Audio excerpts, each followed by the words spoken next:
Buenos días. En este momento vamos a compartir un análisis de caso del proceso de liofilización.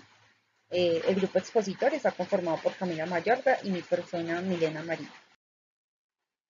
Bueno, conceptualizando un poco, la liofilización es un proceso de conservación que consiste en congelar el producto y posteriormente remover el hielo por sublimación a presiones y temperaturas muy bajas. Esto es ideal para secar compuestos orgánicos, inorgánicos también, sin alterar su composición cualitativa o cuantitativa. Por ende, pues evita la desnaturalización de las proteínas, los alimentos y los materiales biológicos, tales como células, tejidos, bacterias y vacunas. Se convierten en productos secos, pues evitando el paso por su fase líquida y en consecuencia los cambios enzimáticos, biológicos y químicos. Bueno, el principio de la liofilización. El punto triple, como se observa aquí en la gráfica, es donde se encuentran los tres estados del agua, sólido, líquido y gaseoso. Y justo antes de ese punto, el estado sólido y el estado de vapor están juntos. Y es allí donde se puede dar la sublimación a presiones de temperatura y presiones bajas.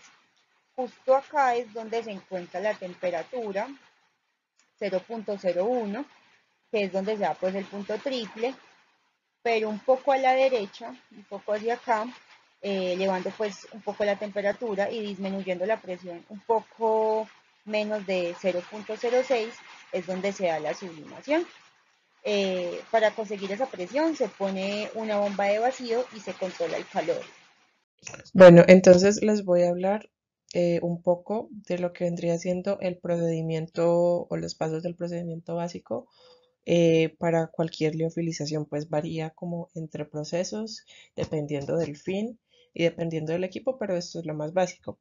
Entonces, pues lo primero que tenemos es el acondicionamiento de la muestra, que no es más como agregar los excipientes o las sustancias que estabilicen pues a nuestro analito de interés, a nuestro fármaco de interés.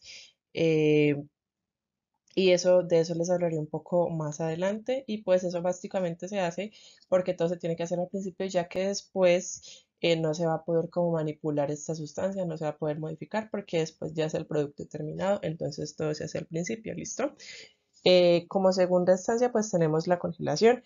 No es la gran ciencia, pues la muestra ya debe estar previamente congelada y ya luego se introduce pues a la cámara de sublimación y se conecta con el vacío. Eh, Luego tenemos el desecamiento primario. El desecamiento primario básicamente consiste esto en reducir la presión y en provocar un calentamiento mediante conducción y radiación que no afecte como tal la temperatura del sistema. ¿Cómo se logra esto? Se logra con radiación y también se logra con conducción. Entonces, ¿qué se hace?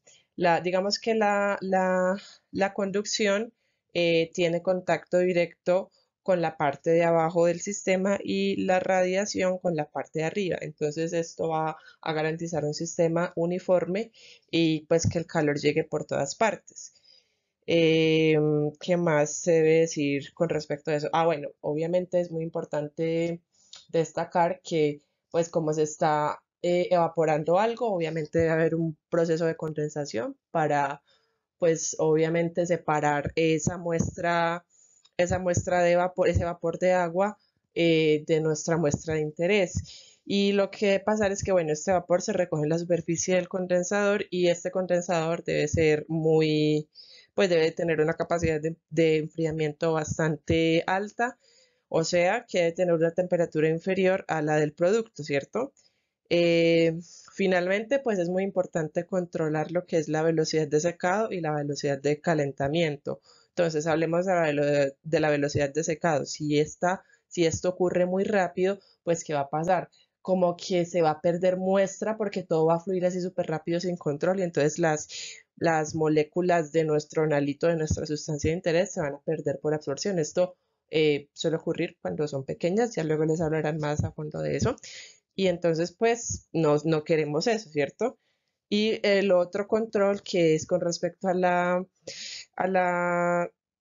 a la velocidad de calentamiento, pues esto debe hacerse de manera moderada porque si se hace así, si se pone una temperatura, si se calienta mucho, obviamente se puede llevar a un proceso de fusión y nosotros no queremos eso porque básicamente estamos haciendo una sublimación para que no pasemos por el estado líquido. Entonces no queremos que se pierda la calidad. Finalmente, el paso de secamiento secundario consiste en la evaporación del agua ligada o el agua, esto que ya viene pues como el agua no congelable, el agua que ya es propia, el porcentaje de humedad propio del producto. Entonces, ¿qué se hace con eso? Se intenta reducir mediante una disminución de la presión y se hace una disminución de la presión al mínimo, por lo que se realiza la máxima cantidad de vacío que pueda alcanzar el equipo. Y ya básicamente ese vendría siendo nuestro procedimiento.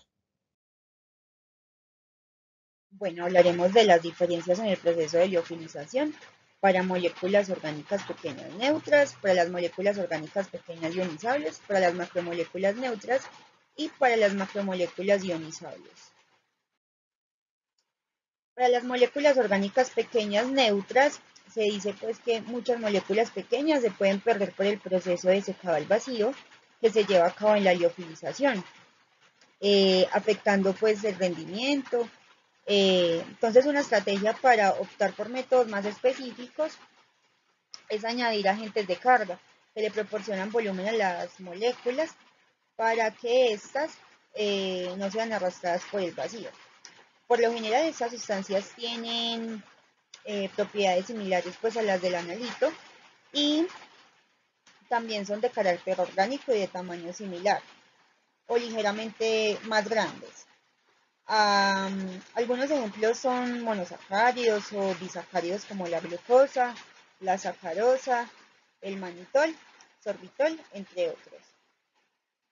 Moléculas orgánicas pequeñas ionizables también funcionan pues de la misma forma en cuanto a que pueden ser absorbidas por la presión, entonces se aplica el mismo principio que nos expuso nuestra compañera Milena. Sin embargo, ya el hecho de que sean ionizables le aporta más propiedades que pueden ser aprovechables usando otros excipientes, como lo son surfactantes, cosolventes y liposomas. Entonces vamos a hablar de cada uno de ellos y a tratar de entender qué es lo que ocurre aquí. Hablemos primero de los surfactantes. Los surfactantes son sustancias que lo que hacen es jugar como con la tensión superficial eh, de esto que tienen como dos o más sustancias, en este caso pues el analito y nuestros otros excipientes, y lo que hacen es como disminuir la tensión superficial. Al disminuir la tensión superficial se va a permitir que haya mayor visibilidad y que pues como que se pueda, y en consecuencia como que pueda haber mayor estabilidad de nuestro fármaco. Entonces podemos ver que nuestros surfactantes, pues dependiendo de las necesidades, pueden ser aniónicos, es decir, tienen una cabeza pues con un ion negativo y una cola apolar, pueden ser catiónicos, lo mismo una cabeza con un catión, una cola apolar, anfotéricos o citeriónicos, es decir, que pueden estar o sea, están cargados, pero la suma de las cargas parciales es cero, y no iónicos, pues que básicamente tienen una cabeza polar y una cola apolar. Eso es básicamente, y pues dependiendo de las necesidades que tengamos, se pueden aplicar. También tenemos los liposomas, que son estos que están aquí, tienen una estructura muy similar a la membrana celular. Podemos ver que tienen aquí la superficie, digamos, lo que los cubre es una cabeza hidrofílica, pues una serie de cabezas hidrofílicas, ¿verdad? Y por dentro ya podemos ver que hay que está la clásica capa bilipídica, pues de las colitas apolares, y en el interior está otra vez una cabeza pues hidrofílica, afín al agua, y básicamente el uso de esos colsolventes se basa, digamos que primero pues puede ser como mantener la tonicidad del medio, de lo que les voy a hablar en la siguiente diapositiva. Entonces básicamente consiste en atrapar al fármaco para como regular la concentración en el medio interno y en el medio externo. También, pues saliéndonos un poco de la liofilización, es un mecanismo que se utiliza para que los fármacos puedan ingresar al sistema, pues al organismo, dependiendo obviamente de su naturaleza y de dónde vayan a ser más activos. Y básicamente es eso. Y como último, como última instancia, también se usan los cosolventes como una alternativa para los solventes orgánicos que todos sabemos que son, pueden llegar a ser cancerígenos y son tóxicos. Entonces, ¿cómo funcionan los cosolventes? Básicamente es un principio muy similar ¿al de qué? Al descrito por los surfactantes, pero ya no se juega tanto con la tensión superficial, sino que se juega más bien con la polaridad de las moléculas. Entonces, básicamente, lo que hacen estos cosolventes, se llaman cosolventes porque son miscibles con agua, se utilizan más que todo en formulaciones líquidas y hacen que se incremente la solubilidad o la estabilidad química de los fármacos en solución mediante la modificación de la polaridad, justo lo que les dije. Bueno, en el caso de las especificaciones para las macromoléculas neutras, pues se tienen en cuenta como este tipo de excipientes, ¿verdad? Están los agentes de carga grandes e inertes, el mantenimiento de la tonicidad del medio y los surfactantes. Entonces hablemos un poco de los agentes de carga grande e inertes. Es básicamente el mismo principio que explicábamos, pues evitar que se arrastren estas macromoléculas neutras, entonces pues se usan unos agentes, unos azúcares por lo general, que en este caso difieren porque son pues obviamente más grandes que los anteriores porque ya estamos hablando de macromoléculas. Entonces en este caso pues se van a usar ya azúcares bastante grandes, que cristalicen muy bien, y pues este tipo de moléculas pueden ser el dextrano o el polietilenglicol, y seguir recalcando que no pueden reaccionar con el analito. Luego también hay como un tipo de especificaciones sobre la tonicidad del medio. Algunas moléculas piden o requieren conservar un medio isotónico.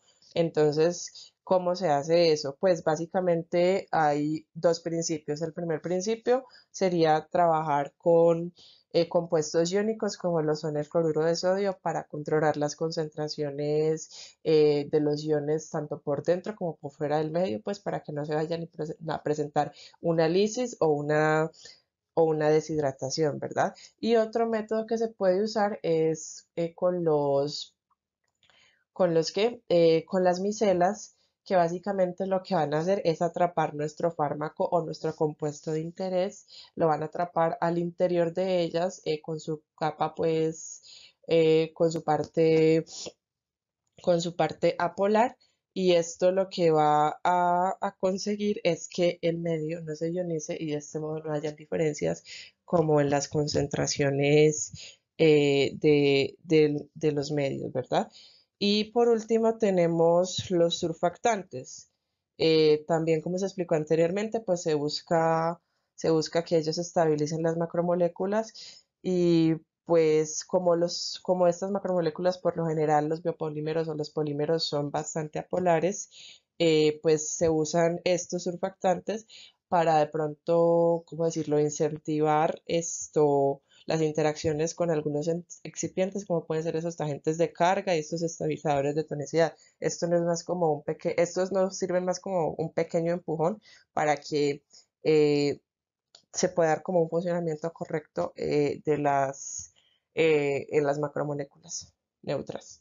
Finalmente, en el caso de las macromoléculas ionizables, pues tenemos como tres casos especiales, eh, que vamos a describir a continuación. Hay que tener en cuenta que todas las macromoléculas de la naturaleza, eh, cuando se dispersan en agua, van a obtener una carga, ¿cierto? En este caso, y en el caso de las proteínas, por ejemplo, y otros biopolímeros, es que la carga que ellos adquieren depende mucho del pH del medio. Por lo tanto, es necesario mantener el pH porque las proteínas son compuestos demasiado sensibles a eso, ¿no?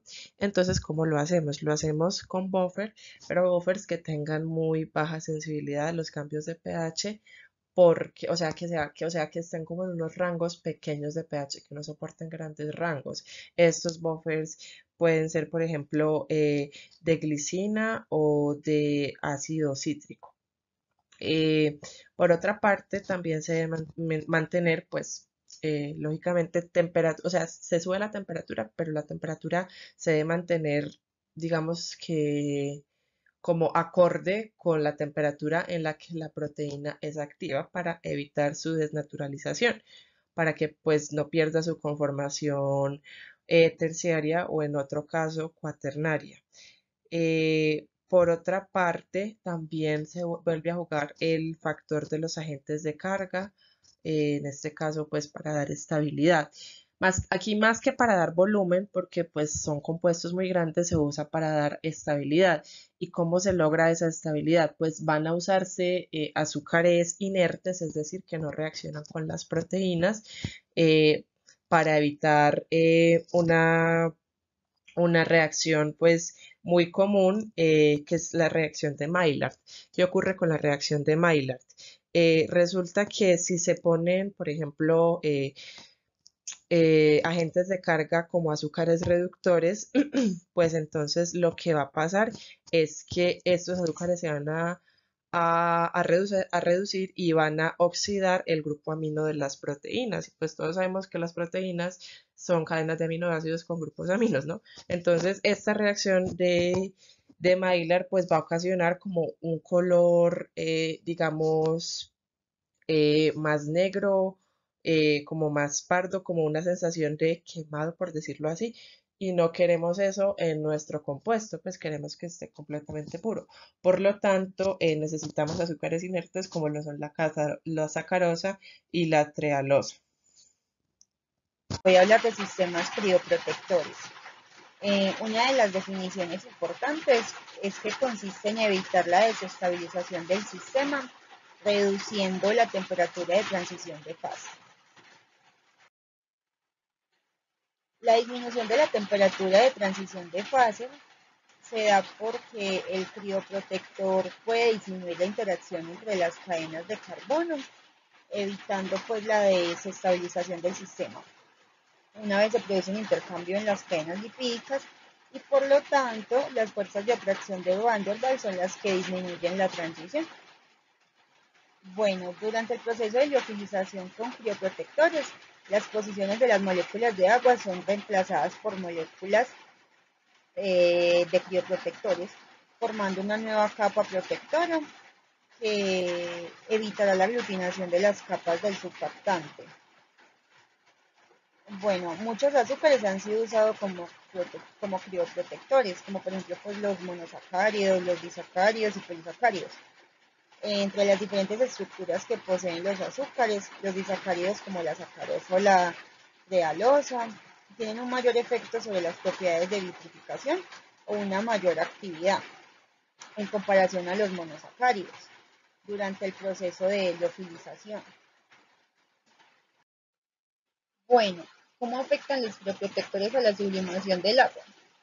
Durante el proceso de la liofilización con crioprotectores, las posiciones de las moléculas del agua cambian, como ya lo había mencionado, y son reemplazadas por moléculas de crioprotectores, formando una nueva capa protectora que evitará la aglutinación de las capas del surfactante.